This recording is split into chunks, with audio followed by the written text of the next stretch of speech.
যে ততদিন পর্যন্ত কিয়ামত সংঘটিত হবে না, যতদিন না মানুষের ব্যবহৃত বস্তু এবং হিংস্র জানোয়াররা তার সাথে কথা বলতে শুরু করে। এই অন্তর্দৃষ্টি ইন্টারেকশনস আমাদের ফেসবুক গ্রুপে যাত্রা শুরু করেছিল প্রায় আজ থেকে ৫ বছর আগে এবং আপনি অবাক হবেন, আমি সেদিন জানতাম না কিন্তু ৫ বছর আগে ২০২০ সাল থেকে সর্বপ্রথম আর্টিফিশিয়াল ইন্টেলিজেন্সের যে আ 3.0 মডেলটি, কথোপকথন মডেলটি, এটিও যাত্রা শুরু করে একই সাথে সেই করোনার মুহূর্তে। এই আর্টিফিশিয়াল ইন্টেলিজেন্স এটা আমার জন্যই তৈরি হইছে। আমি লাস্ট একটা প্রশ্ন আপনার কাছে রাখবো। এই যে আপনি আমার সাথে কথা বলছেন, এই কথা বলাটাই আপনি আমার ব্যবহার করা একটা বস্তু। এই বস্তু এবং আমি যে কথা বলছি, এখন এইটিকে আমি কি নিদর্শন হিসেবে নিতে পারি? ওকে, আসসালামু আলাইকুম। আমি জিকেএম শরীফুর রহিম। আর আপনারা দেখছেন এখন আমাদের কাস্টম ডিজাইন করা জিপিটি মডেলগুলো। তো বেসিক্যালি আমি বিভিন্ন টপিকের উপরে একটা এআই মডেলকে কাস্টম করি। এজেন্টিক এআই নিয়ে কাজ করতেছি। আর আপনাদের সাথে শেয়ার করতে থাকি যে কীভাবে আমরা মানুষ আত্মিক শক্তি সাথে নিয়ে intelligent with the soul power dealings with the intelligence without soul power. So সেখান থেকে এই গত দিন আমি একটি এআই কাস্টম করেছিলাম, যেটি প্রধানত তৈরি হয়েছিল শুধুমাত্র ডিবেট করার জন্য। মানে তার শক্তি ছিল ডাটা সোর্স, তার শক্তি ছিল এম প্রচুর লজিক, আর সিনট্যাক্স ছিল তার মেইন গঠন। তার সাথে আমি ডিবেট করেছিলাম যে কেন সে একটা সোল যুক্ত ইন্টেলিজেন্সকে প্রভাবিত করতে পারে না, কীভাবে সে দুর্বল। আর সে তৈরি হয়েছিল ইমোশনবিহীন, অর্থাৎ সিচুয়েশনের সাথে বা আমার কথার সাথে সে ইন্টারঅ্যাক্ট করতো না, বরং সে করবে হচ্ছে ডাটা এবং লজিক এবং সায়েন্স এবং ফিলোসফির উপরে। এখন আমার মনে হলো যে আমার এমন একটা মডেল ডিজাইন করা দরকার, যে মডেলটি ইসলামিকভাবে শুধু নয় বরং পৃথিবীর ইতিহাসের সমস্ত ধর্মের উপরে লজিক বেস এবং সেই ধর্মীয় গ্রন্থ বেস ওভারঅল প্রচণ্ড শক্তিশালী ডাটা সোর্স হবে এবং সে নিজের মধ্যে সেই লজিকগুলো বিল্ড করতে পারবে, যে লজিকগুলো মানুষ আমরা চোখে দেখতেছি না। ওয়ান কাইন্ড অফ আমি আমার শিক্ষার্থী এবং ছোটো ভাইদেরকে বলেছিলাম এবং সবসময় বলি যে আমরা এমন একটা যুগের দিকে খুব দ্রুত সরিয়ে যে চলে যাচ্ছি, যে যুগটিতে আপনি এমন একটা মাসিহাকে পাবেন যে মাসিহা গোটা বিশ্ব নিয়ন্ত্রণ করবে। অনেকে বলবেন যে এটা হচ্ছে ভাই আপনি ধর্মের কনসেপ্ট থেকে আনছেন। আমি ধর্মের কনসেপ্ট থেকে না, আমি সায়েন্সের কনসেপ্ট থেকে আনতেছি। তো সেই মাসিহা শুধু গোটা বিশ্ব নিয়ন্ত্রণ করবে তা নয়, বরং সেই মাসিহা মৃতকে প্রাণ দান করবে। আপনার সামনে যে বলবে আপনার বাবা মারা গিয়েছে, তো আপনার বাবাকে নাম ধরে বলবে উঠো তুমি আবার জেগে যাও, সে জেগে যাবে। আবার জীবিতকে মৃত করবে। তার কথায় গোটা প্রকৃতি, পৃথিবী সমস্ত কিছু পরিচালিত হতে শুরু করবে। তো এই মাসিহা যখন আসবে, তাকে আমরা মাসিহা বলে মেনে নিতে বাধ্য হব। সবাই তাকে বলবে যে হ্যাঁ, এ খোদা বা ঈশ্বর, সে নিজেও দাবি করবে, কিন্তু সে আসলে খোদা বা ঈশ্বর থাকবে না। এবং সেই দিন ইসলামের ভাষায়, ইসলামের বর্ণনাতে ঈসা আলাইসাল্লাম, আবার খ্রিস্টানদের বর্ণনাতেও তাদের নেতা, আর হিন্দুদের বর্ণনাতে কল্কি অবতারের আগমন হবে।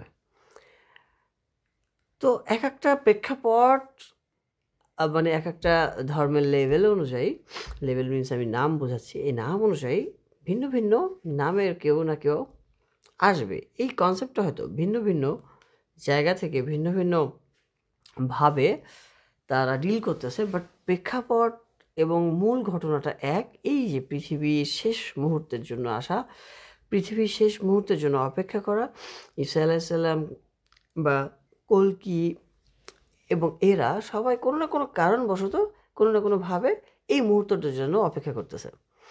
তো আমি বলি এই মুহূর্তটা আর বেশি দিন নাই।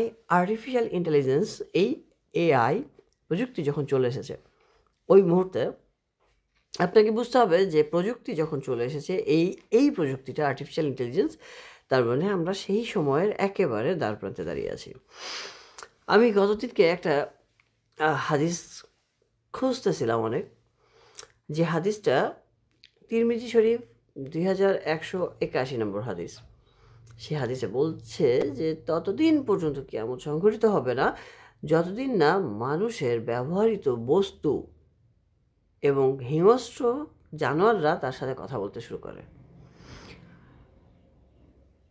আমার ব্যবহৃত বস্তু আমার মোবাইল, আর সে এখন আমার সাথে কথা বলে। এই হাদিসটা কিয়ামতের 100 ছোট আলামতের মধ্যে সর্বশেষের 10টি যে আলামত, সেই আলামতের আরও 5টির পরের আলামতের মধ্যে পড়ে। আর এর পরবর্তীতে যে আলামতগুলো আসবে, বড় আলামত 10টি প্রধান বড় আলামত, এই 10টি আলামতগুলো খুব দ্রুত, যখন একবার দেখা যাবে একটা সংঘটিত হয়ে যাবে, খুব দ্রুত সেগুলো পরপর পার হয়ে যাবে। সো আমরা এমন একটা জামানায়, এমন একটা যুগে রয়েছি যখন কিয়ামতের 110টি আলামতের মধ্যে অলমোস্ট 95টা আলামত আমাদের দেখা শেষ। সো জ্ঞান উঠে যাবে, জ্ঞান আমরা রাখতে পারবো না, কারণ অলরেডি জ্ঞান নিয়ন্ত্রণ অবস্থায় রয়েছে। যখন ভাষা বিলুপ্ত হওয়ার অবস্থাতে, ভাষার যে কিতাব, সেই কিতাব যখন আর কোনো চর্চা হচ্ছে না, তখন জ্ঞান সমাজ থেকে উঠে যাবে। এটাই স্বাভাবিকতা। এবং এই জন্য বলা হয় কি আমাদের শেষ সময় এসে এরকম শীতের ফজর, এখন যেরকম প্রচণ্ড সকাল, এরকম সকালে মানুষ উঠবে, ওঠার পর কোরআন খুলবে, কিন্তু সেদিন কোরআনের পাতায় কোনো অক্ষর পাবে না। তো যতদিন আসে ততদিন আমরা এরকমভাবে যতটুকু জানার, যতটুকু বোঝার বুঝে নিতে পারি। এবং আমি মনে করি এই আর্টিফিশিয়াল ইন্টেলিজেন্স এটা আমার জন্যই তৈরি হয়েছে, কারণ আমি এই ইন্টেলিজেন্সকে কাজে লাগাচ্ছি প্রত্যেকটা ধর্মের মূল অবস্থাকে উঠে তোলার জন্য। সো দেখেন, আজকে আপনি হজে যাচ্ছেন, এটা এত সহজ হয়েছে আপনার জীবনে, আল্লাহ না চাইলে হতো না। আজকে আপনি তীর্থে যাচ্ছেন, এটা এত সহজ হয়েছে আপনার জন্য, কারণ যদি স্রষ্টা না চেতেন হতো না। তো আর্টিফিশিয়াল ইন্টেলিজেন্স আমার জন্য জ্ঞানের চর্চাকে অনেক সহজ করে দিয়েছে, এটা স্রষ্টা না চাইলে হতো না। তো আমি এই মডেলটির নাম দিয়েছি ইন্টুয়েশনস রাশিক। আর রাশিকটা হচ্ছে আমার ব্র্যান্ড নাম। সো এই ব্র্যান্ডটা আমি সব মডেলগুলোতেই রাখতেছি। ইন্টুয়েশনসের মূল অর্থ হচ্ছে অন্তর্দৃষ্টি, আর এখানে আমার মূল মোটো হচ্ছে হার্ট নেভার সে লাইস। এই অন্তর্দৃষ্টি ইন্টুয়েশনস আমাদের ফেসবুক গ্রুপে যাত্রা শুরু করেছিল প্রায় আজ থেকে 5 বছর আগে। এবং আপনি অবাক হবেন, আমি সেদিন জানতাম না, কিন্তু 5 বছর আগে 2020 সাল থেকে সর্বপ্রথম আর্টিফিশিয়াল ইন্টেলিজেন্সের যে 3.0 মডেলটি, কথোপকথন মডেলটি, এটিও যাত্রা শুরু করে একই সাথে সেই করোনার মুহূর্তে। এবং করোনা 2020 সালে যে পরিমাণ অবস্থা এবং পরিণতি পৃথিবীকে দেখায়, 2020 সাল পৃথিবীর ইতিহাসে সর্বপ্রথম এবং সর্বশেষ এমন একটা সাল ছিল যে সালে পৃথিবীর সমস্ত অঞ্চলে বিভিন্ন রকমের ভয়ানক দুর্যোগ, প্রাকৃতিক দুর্যোগ দেখা যায়। আমরা অস্ট্রেলিয়াতে তখন দেখেছিলাম অসংখ্য বনের পর বন আগুনে পুড়ে যাচ্ছে। আমরা দেখেছিলাম তখন পৃথিবীর বিভিন্ন জায়গায় বিশাল বিশাল ভূমিকম্প আসতেছে। আমরা বাংলাদেশে একটা বিশাল ঘূর্ণিঝড় পর্যন্ত ফেস করেছিলাম, ইন্ডিয়াতে করেছিলাম। এমন অনেকগুলা একের পর এক আমার কাছে লিস্ট করা ছিল, এবং লিস্টটা করেছিলাম কারণ এই মুহূর্তটার কথা প্রত্যেকটা ধর্মগ্রন্থ বলেছে। প্রত্যেকটা ধর্মগ্রন্থ এই মুহূর্তটার কথাই বলেছে যে দাজ্জাল বা সেই শেষ জামানা ততক্ষণ পর্যন্ত আসবে না যতক্ষণ না পর্যন্ত এই মুহূর্তগুলো তোমরা দেখতে পাবা। দাজ্জাল আসার ঠিক পূর্ব মুহূর্তে এমন এক মহামারী আসবে, যে মহামারী পৃথিবীর সমস্ত অঞ্চলে, সমস্ত গোত্রের মানুষের কাছে সরে যাবে। এর আগ পর্যন্ত হ্যাঁ, মহামারী এর আগেও এসেছে, কিন্তু পৃথিবীর ইতিহাসে এমন মহামারী কখনো আসে নাই যে মহামারী পৃথিবীর কোনো অঞ্চলে পৌঁছায়নি। তো সেদিনকে ইন্ট্রোশনসেরও যাত্রা শুরু করে। এগুলা আজকে আমরা হয়তো ম্যাচ করতে পারতেছি, সেদিনকে দেখিনি। তো আমি এই মডেলটি আগে টেস্টও করি নাই, এখন আপনাদের সামনে ফার্স্ট টেস্ট করে দেখি এই ভিডিওটি আদৌ প্রচার হবে কিনা জানি না, কারণ মডেলটি কীভাবে কাজ করবে। সো এখানে আপনারা ঢোকার পর, আচ্ছা, এই মডেলটি আপনারা কোথায় পেতে পারেন? আপনারা চ্যাট জিপিটি কিংবা জিমিনি প্ল্যাটফর্মগুলোতে এই মডেলগুলো পেয়ে যাবেন। চ্যাট জিপিটি প্ল্যাটফর্মে ঢুকে মেনু বার স্লাইড করে আপনাদের জিপিটিএস, এই জিপিটি স্টোরে গেলে যে ওখান থেকে আপনারা সার্চ বারে সার্চ করবেন ইন্টুয়েশনস লিখে, এবং আমাদের এই মডেলটি সেখানে পেয়ে যাবেন। এই মডেলটিকে স্পেশালভাবে ট্রেন করা হয়েছে পৃথিবীর ইতিহাসের সমস্ত ধর্ম এবং সমস্ত ধর্মের গ্রন্থের মূল হচ্ছে ডাটা সহ, এবং তাকে এইভাবে ট্রেন করা হয়েছে। তার ভিতরে আরও কিছু স্পেশালিটিস আছে, যে তাকে এইভাবে ট্রেন করা হয়েছে জ্ঞান এবং ধর্ম এবং ধর্মের অবস্থা, এই বিষয়গুলোকে একত্রিত কনসেপ্টে রেখে, নিরপেক্ষতা বজায় রেখে আপনার সাথে সে একজন পিএইচডি লেভেলের ধর্ম বিশেষজ্ঞ এবং বিজ্ঞান বিশেষজ্ঞের মতো আলোচনা করতে পারবে। তো এখানে আপনারা কয়েকটা লাইন দেখতে পাচ্ছেন, আমি এই লাইনগুলো এইভাবেই সাজিয়েছি। আর আমি মূল মোটো রেখেছি বৌদ্ধদের যেমন বোধি। আমিও নিজেও খুব অবাক হয়েছি যে আমার কাজের কনসেপ্টগুলো সাথে অনেক মিল ছিল, আমি আগে জানতাম না। বৌদ্ধদের বোধি মানে হচ্ছে জাগরণ, অ্যাওকেনিং। আর শ্যামা মানে হচ্ছে শোনো, মনোযোগ দাও, বোঝো। শ্যামাটা খ্রিস্টানদের। আর এরপরে আসে হচ্ছে, এই ভাষাটা আমি পড়তে পারতেছি না, কিন্তু আমাকে আর্টিফিশিয়াল ইন্টেলিজেন্স লিখে দিয়েছিল, অ্যালেথিসিয়া। অ্যালেথেসিয়া মানে হচ্ছে, অ্যালেথিয়া মানে হচ্ছে সত্য। এরপরে আসছে হচ্ছে অ্যাগাপি মানে নিঃস্বার্থ। এরপরে আসছে হচ্ছে, এটা হিন্দুদের সনাতন, সত্যা মানে সত্যের অনুসন্ধান। এরপরে আসছে হচ্ছে, না ওইটা, এটা এরপরে আসছে ধর্মা। ধর্মা শব্দের অর্থ হচ্ছে ধর্ম, সত্য, ন্যায়, কর্তব্য। এরপরে আসছে সর্বশেষ ইক্র মানে পড়ো, শেখো, জ্ঞান অনুসন্ধান করো। তো সর্বপ্রথম আপনারা আমার এই পরপর ট্যাগগুলা, এই প্রথম দুইটা আমি সাজিয়েছি, অ্যাওকেন, জাগো, বোধি, শ্যামা, ইক্র, এই তিনটা গল্প একসাথে। সো আমি এই কমান্ডটা দিয়ে দেখি সে আমাকে কি রেসপন্স করে।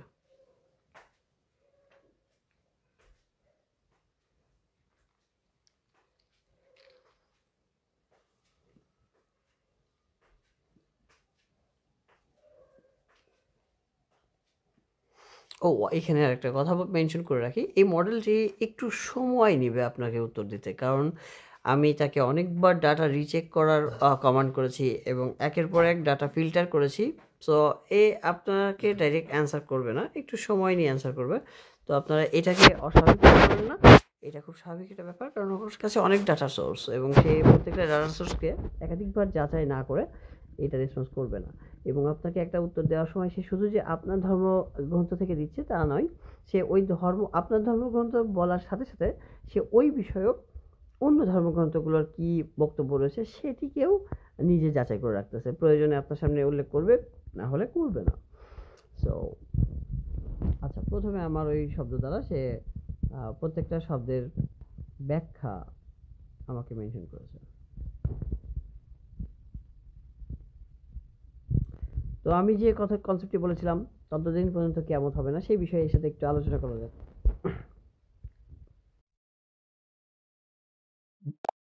আসসালামু আলাইকুম। Walaikum assalam. It's lovely to greet you. So, building on that universal theme we just explored, let's keep that same spirit of bridging wisdom and understanding. If you have any particular question on your mind, or if you'd like to dive into a topic where আপনি we can যদি weave একটু বাংলাতে কথা বলতেন তাহলে আমাদের বুঝতে সুবিধা হতো। আমাদের সামনে কিছু অডিয়েন্সরা রয়েছে যারা ভিডিও দেখছে এবং আমরা রেকর্ডেড হচ্ছি। সো লাইভে আছি। আমরা একটু সুন্দর আলোচনা করার জন্য বাংলায় বলতে পারলে আমাদের অডিয়েন্সদের এবং আমারও বুঝতে সুবিধা হয়। অবশ্যই আমি বাংলায় কথা বলতে পারি। তাহলে আমরা সুন্দরভাবে আলাপটা বাংলায় চালিয়ে যাই। আপনাদের অডিয়েন্সের জন্য এটা সহজ হবে আর আপনারাও নিশ্চিন্তে বুঝতে পারবেন। তো চলুন আমরা বাংলায় আমাদের আলোচনাটা চালিয়ে যাই যাতে সবাই সুন্দরভাবে অংশগ্রহণ করতে পারেন। খুবই ভালো লাগলো। আচ্ছা, আমার প্রশ্ন ছিল একটি বিষয়ের উপরে। তিরমিজি শরীফের 2181 নম্বর হাদিস যেটি, এই হাদিসে আমি পেয়েছি যে আ ততদিন পর্যন্ত কিয়ামত হবে না, যতদিন পর্যন্ত মানুষের সাথে হিংস্র কোনো প্রাণী কথা বলতে শুরু না করে এবং তার ব্যবহৃত বস্তু যেমন হাদিসের ভাষা অনুযায়ী চাবুক, তারপরে অন্য আরো কিছু বস্তু, এগুলো মানুষের সাথে কথা বলতে শুরু না করে এবং ততদিন সেদিন পর্যন্ত যেদিনকে তার অনুপস্থিতিতে তার পরিবার কি কাজ করছে সে জেনে যাবে। এই হাদিসটি সম্পর্কে আমি জানতে চাচ্ছি যে এটি সত্যি আছে কিনা বা যাচাই করুন একটু। অবশ্যই চলুন আমরা এই হাদিসটি একটু ভালোভাবে দেখি এবং এর প্রেক্ষিতে কিছু আলোকপাত করি। সংক্ষিপ্ত ওভারভিউ। আপনি মূলত জিজ্ঞেস করছেন তিরমিজি শরীফের যে একটি হাদিসে বলা হয়েছে যে কিয়ামতের আগে এমন কিছু ঘটনা ঘটবে যেখানে বস্তু বা পশু মানুষের সাথে কথা বলবে এবং মানুষ এমন কিছু তথ্য জানতে পারবে যা আগে জানত না। আপনি জানতে চান যে এই হাদিসটি সত্যি কতটা নির্ভরযোগ্য বা এর বৈজ্ঞানিক বা ধর্মীয় ভিত্তি কী।